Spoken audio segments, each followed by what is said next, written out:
Voici quelques citations, nous éclairant sur les projets de David Rockefeller. Page 405 de sa biographie intitulée « Mémoire ». Depuis plus d'un siècle, les extrémistes idéologiques des deux bords politiques s'emparent des incidents dont on parle beaucoup dans les journaux, tels que ma rencontre avec Castro. Pour reprocher à la famille Rockefeller l'influence démesurée qu'ils prétendent que nous exerçons sur les institutions politiques et économiques des États-Unis. Certains croient même que nous faisons partie d'une cabale secrète, agissant contre les grands intérêts des États-Unis. Ils nous représentent, moi et ma famille, comme des internationalistes. Ils vont jusqu'à prétendre que nous conspirons avec d'autres capitalistes dans le monde pour construire une structure politique et économique mondiale plus intégrée. Un seul monde si vous préférez. Si c'est ce dont on m'accuse, je plaide coupable et j'en suis fier. Le membre du Congrès Larry McDonald a déclaré en 1976. Le but des Rockefeller est de créer un gouvernement mondial, en combinant le supercapitalisme et le communisme.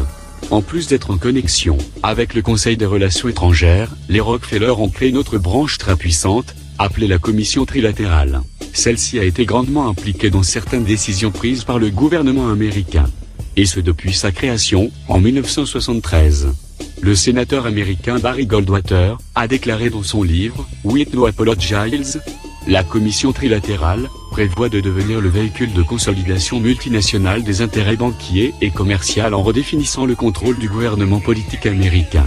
La Commission trilatérale met en œuvre de manière habile et coordonnée tous ses efforts pour consolider les 4 centres du pouvoir: politique, monétaire, intellectuel et ecclésiastique. Le but de la Commission trilatérale est de créer une puissance économique mondiale, supérieure à celle des gouvernements des États impliqués. Quant aux managers et aux fondateurs de ce système, ils contrôleront le futur.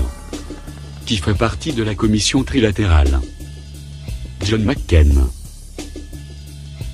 Hillary Clinton, George Herbert Walker Bush, Alan Greenspan, Henry Kissinger, J. Rockefeller, Fred Thompson, Paul Volcker, Zbigniew Brzezinski et Dick Cheney, qui est aussi le directeur du Conseil des Relations étrangères.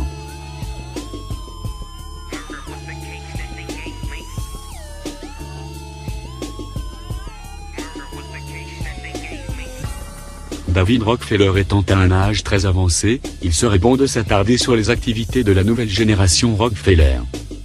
J. Rockefeller contribue à mettre en place l'application d'une loi autorisant le gouvernement américain à mettre les citoyens américains sur écoute téléphonique, surveiller leurs mails, et ce sans aucun mandat. Programme de surveillance domestique qui avait été proposé par George W. Bush à l'époque.